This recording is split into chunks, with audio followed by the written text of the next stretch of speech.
ਸਤਨਾਮ ਸ਼੍ਰੀ ਵਾਹਿਗੁਰੂ ਸਾਹਿਬ JIO. ਪਰਮ ਸਨਮਾਨਯੋਗ ਗੁਰੂ ਰੂਪ ਗੁਰੂ ਖਾਲਸਾ ਸਾਧ ਸੰਗਤ ਜੀ, ਵਾਹਿਗੁਰੂ ਜੀ ਕਾ ਖਾਲਸਾ, ਵਾਹਿਗੁਰੂ ਜੀ ਕੀ ਫਤਿਹ। ਭਾਰਤ ਵਿੱਚ ਇਸਤਰੀ ਨੂੰ ਉੱਚਾ ਉਠਾਉਣ ਲਈ ਬਹੁਤ ਸਾਰੀਆਂ ਲਹਿਰਾਂ ਚੱਲੀਆਂ, ਪਰ ਇਸਤਰੀ ਦੀ ਦਸ਼ਾ ਸੁਧਾਰਨ ਲਈ ਸ਼ੁਰੂਆਤ ਤਾਂ ਕਾਫੀ ਤੇਜ਼ੀ ਨਾਲ ਹੋਈ ਸੀ, ਪਰ ਹੌਲੀ ਹੌਲੀ ਇਹ ਲਹਿਰਾਂ ਮੱਧਮ ਪੈ ਜਾਂਦੀਆਂ ਸਨ। ਸਭ ਤੋਂ ਜ਼ੋਰਦਾਰ ਤੇ ਅਸਰਦਾਰ ਔਰਤ ਦੀ ਦਸ਼ਾ ਸੁਧਾਰਨ ਵਾਲੀ ਆਵਾਜ਼ ਜੋ ਗੁਰੂ ਨਾਨਕ ਦੇਵ ਜੀ ਨੇ ਉਠਾਈ, ਉਹ ਹੀ ਲਹਿਰ ਬਣ ਸਕੀ। ਸ਼੍ਰੀ ਗੁਰੂ ਨਾਨਕ ਦੇਵ ਜੀ ਨੇ ਜੋ ਮਾਣ ਇੱਜ਼ਤ ਇਸਤਰੀ ਨੂੰ ਦਿੱਤੀ, ਉਸ ਦਾ ਪਾਲਣ ਪੀੜ੍ਹੀ ਦਰ ਪੀੜ੍ਹੀ ਕੀਤਾ ਗਿਆ। ਜੇ ਗੁਰੂ ਨਾਨਕ ਦੇਵ ਜੀ ਨੇ ਸੋ ਕਿਉਂ ਮੰਦਾ ਆਖੀਐ ਜਿਤ ਜੰਮੈ ਰਾਜਾਨ ਕਿਹਾ, ਤਾਂ ਗੁਰੂ ਅੰਗਦ ਦੇਵ ਜੀ ਨੇ ਬੜੀ ਸੁਲੱਖਣੀ ਕਿਹਾ। ਗੁਰੂ ਹਰਗੋਬਿੰਦ ਜੀ ਨੇ ਤਾਂ ਅਰਦਾਸ ਵੀ ਇਹੋ ਕੀਤੀ ਕਿ ਹਰ ਘਰ ਵਿੱਚ ਕੰਨਿਆ ਜ਼ਰੂਰ ਹੋਵੇ, ਤਾਂ ਕਿ ਹਰ ਘਰ ਵਿੱਚ ਚੱਜ ਅਚਾਰ ਆ ਸਕੇ। 6ਵੇਂ ਪਾਤਸ਼ਾਹ ਦੇ ਘਰ ਜਦ ਬੇਟੀ ਵੀਰੋ ਦਾ ਜਨਮ ਹੋਇਆ ਤਾਂ ਬਹੁਤ ਖੁਸ਼ੀ ਮਨਾਈ।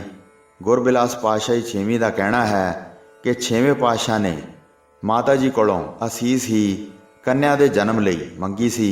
ਮਹਾਰਾਜ ਜੀ ਦਾ ਕਥਨ ਸੀ, ਸੀਲ ਖਾਨ ਕੰਨਿਆ ਇੱਕ ਹੋਵੈ, ਪੁੱਤਰੀ ਬਿਨ ਜਗ ਗ੍ਰਹਿਸਥ ਵੀ ਕੋਏ।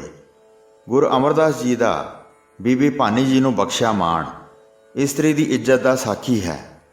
ਗੁਰੂ ਅਮਰਦਾਸ ਜੀ ਨੇ ਬੀਬੀ ਭਾਨੀ ਜੀ ਦੇ ਨਾਮ ਤੇ ਹੀ ਤੁੰਗਵਾਲੀ ਪਿੰਡ ਦੇ ਆਸ-ਪਾਸ ਦੀ ਜ਼ਮੀਨ ਖਰੀਦੀ। ਮਗਰੋਂ ਇਹ ਧਰਤੀ ਭਾਗਾਂ ਵਾਲੀ ਬਣੀ ਜਦ ਉੱਥੇ ਨਗਰ ਸ਼੍ਰੀ ਅੰਮ੍ਰਿਤਸਰ ਉਸਾਰਿਆ ਗਿਆ। ਸ਼੍ਰੀ ਗੁਰੂ ਹਰਗੋਬਿੰਦ ਜੀ ਦੇ ਮਹਿਲ ਮਾਤਾ ਨਾਨਕੀ ਜੀ ਨੇ ਸ਼੍ਰੀ ਗੁਰੂ ਤੇਗ ਬਹਾਦਰ ਜੀ ਵਰਗੇ ਸਭ ਦੀ ਪੱਤ ਰੱਖਣ ਵਾਲੇ ਪੈਦਾ ਕੀਤੇ। ਫਿਰ ਮਾਤਾ ਜੀ ਦੇ ਸਤਿਕਾਰ ਵਜੋਂ ਹੀ ਗੁਰੂ ਤੇਗ ਬਹਾਦਰ ਜੀ ਨੇ ਪਿੰਡ ਮਾਖੋਵਾਲ ਦੀ ਭੋਇੰ ਖਰੀਦ ਕੇ ਚੱਕ ਨਾਨਕੀ ਵਸਾਇਆ। ਇਹ ਸਿੱਖ ਇਤਿਹਾਸ ਵਿੱਚ ਦੂਜਾ ਮੌਕਾ ਸੀ ਕਿ ਇੱਕ ਇਸਤਰੀ ਦੇ ਨਾਂ ਤੇ ਹੀ ਜ਼ਮੀਨ ਖਰੀਦੀ ਗਈ ਅਤੇ ਫਿਰ ਨਗਰ ਵੀ ਵਸਾਇਆ।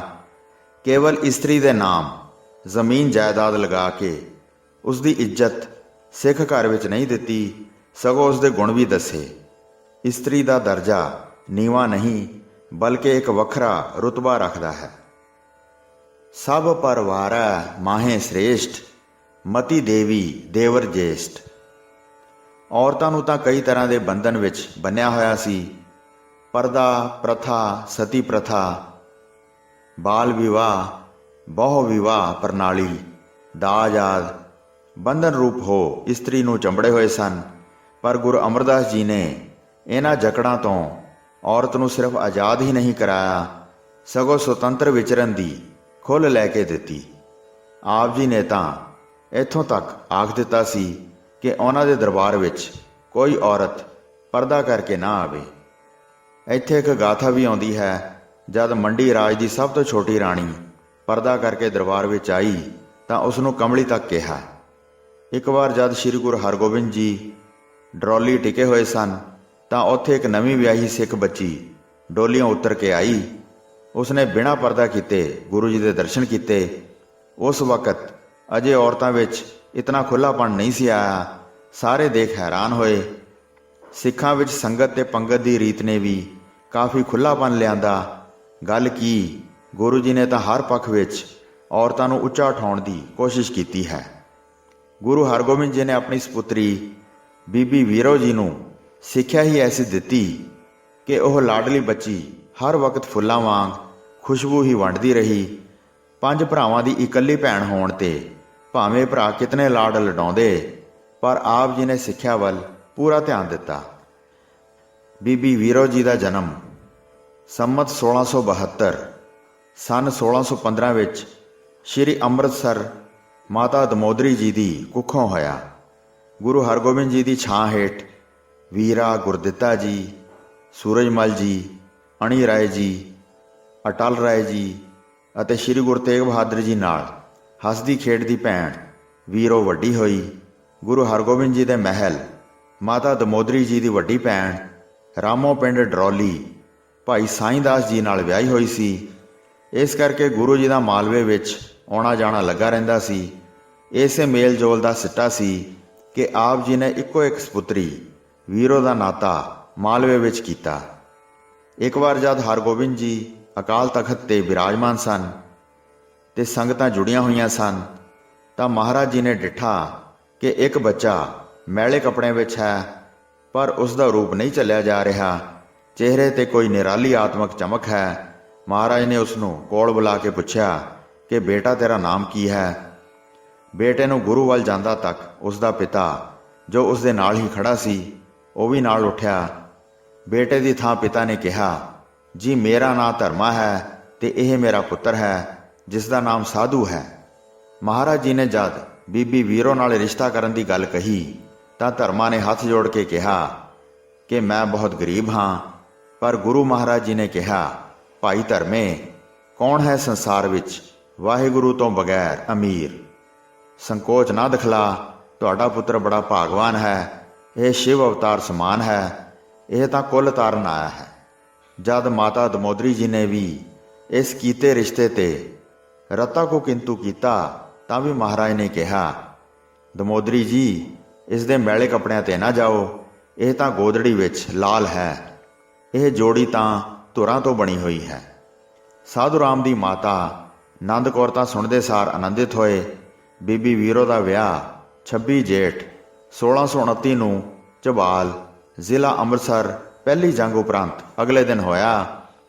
ਸਾਧੂ ਰਾਮ ਜੀ ਜਵਾਈ ਨਾਲੋਂ ਗੁਰੂ ਹਰਗੋਬਿੰਦ ਜੀ ਦੇ ਸ਼ਰਧਾਲੂ ਸਿੱਖ ਕਰਕੇ ਜ਼ਿਆਦਾ ਜਾਣੇ ਗਏ। ਉਹਨਾਂ ਨੇ 5 ਗੁਰੂ ਸਾਹਿਬਾਨਾਂ ਦਾ ਸਮਾਂ ਅੱਖੀਂ ਵੇਖਿਆ ਸੀ ਤੇ ਕਈ ਮੁਖੀ ਸਿੱਖਾਂ ਦੀ ਸੰਗਤ ਕੀਤੀ ਸੀ। ਇਹ ਯਾਦ ਰਵੇ ਕਿ ਉਹ ਸ੍ਰੀ ਗੁਰੂ ਤੇਗ ਬਹਾਦਰ ਜੀ ਦੇ ਬਹਿਨੋਈ ਅਤੇ ਸ੍ਰੀ ਗੁਰੂ ਗੋਬਿੰਦ ਸਿੰਘ ਜੀ ਦੇ ਫੁੱਫੜ ਲੱਗਦੇ ਸਨ। ਸ੍ਰੀ ਗੁਰੂ ਹਰਗੋਬਿੰਦ ਜੀ ਨੇ ਗਹਿਰੀ ਅਧਿਆਤਮਿਕ ਬਿਰਤੀ ਦੇਖ ਕੇ ਹੀ ਸਾਧੂ ਰਾਮ ਨਾਮ ਕੀਤਾ ਸੀ ਅਤੇ ਸਾਧੂ ਜਨ ਦੇ ਨਾਂ ਨਾਲ ਪੁਕਾਰਿਆ ਸੀ।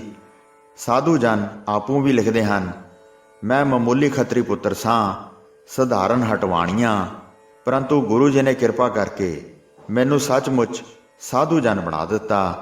ਇਸ ਤੋਂ ਭਾਵ ਇਹ ਹੈ ਕਿ ਉਹ ਕੋਈ ਸਾਧਾਰਨ ਵਿਅਕਤੀ ਸਨ। ਉਹਨਾਂ ਦੇ ਚਰਨ ਛੋਹ ਹਾਸਲ ਕਰਕੇ ਅਧਿਆਤਮਕ ਉੱਚਤਾ ਪਾਈ ਸੀ। ਬੀਬੀ ਵੀਰੋ ਜੀ ਵੀ ਸਰਬ ਗੁਣਾਂ ਨਾਲ ਭਰੇ ਹੋਏ ਸਨ।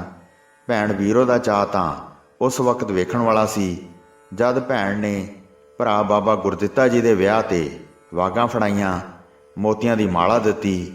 ਬੀਬੀ ਜੀ ਨੇ ਮਾਲਾ ਲੈਣ ਵੇਲੇ ਅਸੀਸਾਂ ਦਿੱਤੀਆਂ, ਚਿਰੰਜੀਵੋ। ਜਹਾਂਗੀਰ ਦੇ ਬਾਅਦ ਸ਼ਾਹਜਹਾਂ ਤਖਤ 'ਤੇ ਬੈਠਾ। ਉਸ ਸਮੇਂ ਪਹਿਲੀ ਜੰਗ ਅਣਖ ਦੀ ਰਾਖੀ ਲਈ ਹੋਈ। ਉਸ ਤੋਂ ਬਾਅਦ ਹੀ ਬੀਬੀ ਵੀਰੋ ਦਾ ਵਿਆਹ ਹੋਇਆ। ਗੁਰੂ ਘਰ ਵਿੱਚ ਗੁਰੂ ਬੇਟੀ ਦੇ ਵਿਆਹ ਦੀ ਸੁਣ ਕੇ ਸੰਗਤਾਂ ਤਾਂ ਦੂਰੋਂ ਨੇੜਿਓਂ ਵੇਲੇ ਕੁ ਵੇਲੇ ਆ ਰਹੀਆਂ ਸਨ। ਕਾਬਲ ਦੀ ਸੰਗਤ ਲੰਗਰ ਦੇ ਸਮੇਂ ਤੋਂ ਪਛੜ ਕੇ ਆਈ। ਗੁਰੂ ਜੀ ਨੇ ਕਹਿਲਾਇਆ ਕਿ ਜੋ ਕੁਝ ਤਿਆਰ ਕੀਤਾ ਹੈ ਛਕਵਾ ਦਿਓ, ਪਰ ਲਾਂਗਰੀ ਸੰਕੋਚ ਕਰ ਗਿਆ ਕਿ ਵਿਆਹ ਲਈ ਪਕਵਾਨ ਬਣਾਏ ਹਨ। ਇਹ ਮਠਿਆਈ ਤਾਂ ਬਰਾਤੀਆਂ ਵਾਸਤੇ ਹੈ, ਇਹ ਸੰਗਤਾਂ ਵਾਸਤੇ ਨਹੀਂ ਹੈ। ਜਦ ਮਹਾਰਾਜ ਜੀ ਨੂੰ ਪਤਾ ਲੱਗਾ ਕਿ ਸੰਗਤਾਂ ਭੁੱਖੀਆਂ ਸੁੱਤੀਆਂ ਹਨ ਤਾਂ ਫਰਮਾਇਆ ਸੀ, ਕਿਆ ਤੁਝ ਕੀ ਇਹ ਮਠਿਆਈ ਜੋ ਸੰਗਤ ਕੇ ਕਾਮ ਨਾ ਆਈ। ਮੁਗਲਾਂ ਨੇ ਪੂਰੀ ਤਿਆਰੀ ਕਰ ਹਮਲਾ ਕੀਤਾ ਕਿ ਗੁਰੂ ਜੀ ਤਾਂ ਬੇਟੀ ਦੀ ਸ਼ਾਦੀ ਵਿੱਚ ਰੁੱਝੇ ਹੋਣਗੇ। ਗੁਰੂ ਜੀ ਨੂੰ ਸਰੋਤ ਮਿਲ ਗਈ, ਸੋ ਉਹਨਾਂ ਨੇ ਪਹਿਲਾਂ ਸ੍ਰੀ ਗੁਰੂ ਗ੍ਰੰਥ ਸਾਹਿਬ ਜੀ ਦੀ ਭੀੜ ਸੁਰੱਖਿਅਤ ਥਾਂ ਪਹੁੰਚਾਈ ਅਤੇ ਪਿੱਛੋਂ ਕਬੀਲਾ ਬਰਾਤ ਨੂੰ ਵੀ ਸੁਨੇਹਾ ਭਿਜਵਾ ਦਿੱਤਾ ਕਿ ਅੰਮ੍ਰਿਤਸਰ ਦੀ ਥਾਂ ਝਬਾਲ ਪੁੱਜੇ। ਭਾਈ ਬਾਬਕ ਜੀ ਮੁਗਲਾਂ ਦਾ ਭੇਸ ਬਣਾ ਕੇ ਬੀਬੀ ਜੀ ਨੂੰ ਘੋੜੇ 'ਤੇ ਸਵਾਰ ਕਰ ਝਬਾਲ ਵੱਲ ਚੱਲ ਪਏ। ਜਦ ਰਾਹ ਵਿੱਚ ਉਹਨਾਂ ਨੂੰ ਰੋਕ ਕੇ ਪੁੱਛਿਆ, ਤੁਸੀਂ ਕੌਣ ਹੋ? ਤਾਂ ਉਹਨਾਂ ਨੇ ਕਿਹਾ, ਤੁਹਾਡੇ ਭਰਾ ਹੀ ਹਾਂ। ਪਰ ਪੈਰੀ ਪਈ ਬੀਬੀ ਵੀਰੋ ਜੀ ਦੀ ਜੁੱਤੀ ਡਿੱਗ ਪਈ ਤਾਂ ਮੁਗਲਾਂ ਨੇ ਰੌਲਾ ਪਾ ਦਿੱਤਾ, ਪਰ ਬਾਬਕ ਜੀ ਨੇ ਬੰਦੂਕ ਚਲਾ ਕੇ ਆਵਾਜ਼ ਦੇਣ ਵਾਲੇ ਨੂੰ ਉਸੇ ਥਾਂ ਹੀ ਮੁਕਾ ਦਿੱਤਾ। ਛੁਪਦੇ ਛੁਪਾਂਦੇ ਬੀਬੀ ਵੀਰੋ ਜੀ ਝਬਾਲ ਪੁੱਜੇ। ਸਾਧੂ ਜੀ ਵੀ ਪਿਤਾ ਧਰਮਦਾਸ ਨਾਲ ਝਬਾਲ ਪਹੁੰਚ ਗਏ।